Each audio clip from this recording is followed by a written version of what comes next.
নদিয়ার কৃষ্ণগঞ্জের ভারত বাংলাদেশ সীমান্তবর্তী এলাকার শিবনিবাস। এই শিবনিবাসে রয়েছে এশিয়ার মধ্যে দ্বিতীয় বৃহত্তম শিবলিঙ্গ। শ্রাবণ মাসের দ্বিতীয় সোমবার গতকাল নবদ্বীপ থেকে বাঁকে করে ভক্তরা জল নিয়ে আসে সোমবার এসে পৌঁছেছে। ভক্তরা শিবনিবাস মন্দির প্রাঙ্গণের পাশাপাশি ভোরবেলা থেকে মন্দির চত্বরে ভিড় করছেন। অগণিত ভক্তরা শিবের মাথায় জল ঢালবার জন্য, যাতে কোনো অপ্রীতিকর ঘটনা না ঘটে সেই জন্য কৃষ্ণগঞ্জ পুলিশ প্রশাসনের পক্ষ থেকে নিরাপত্তার ব্যবস্থা জোরদার করা হয়েছে।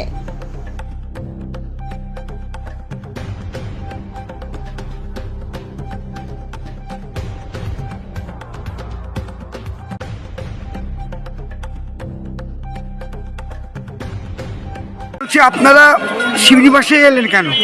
আমরা শিবনিবাসে প্রত্যেকবারই আসি। এখান থেকে নবদ্বীপের ভক্তরা, অনেক ভক্তরা এসে জল দিতে খুবই ভালো লাগে।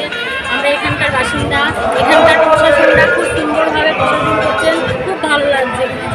আপনার নাম? প্রণতি ঘোষ। শিবনিবাসে এসছেন কেন? শিবনিবাস শিব মন্দিরে শ্রাবণী মেলা দ্বিতীয় সোমবারে এশিয়ার দ্বিতীয় বৃহত্তম শিবলিঙ্গে আমরা শিবনিবাসবাসী, আমরা শিবনিবাসে জল ঢালতে এসেছি। বলছি কেমন লাগছে? ভালো লাগছে, দেখতেও ভালো লাগছে, সুন্দর পরিষেবা, সব কিছু ভালো।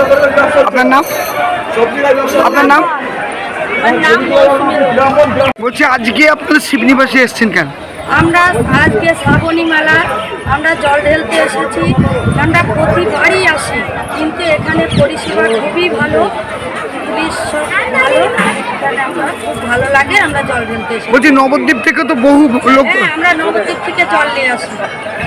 কেমন লাগছে? খুব ভালো লাগছে, বলছি সুন্দর লাগছে। বলছি তারকেশ্বরের থেকে কি এটা কি পিছিয়ে?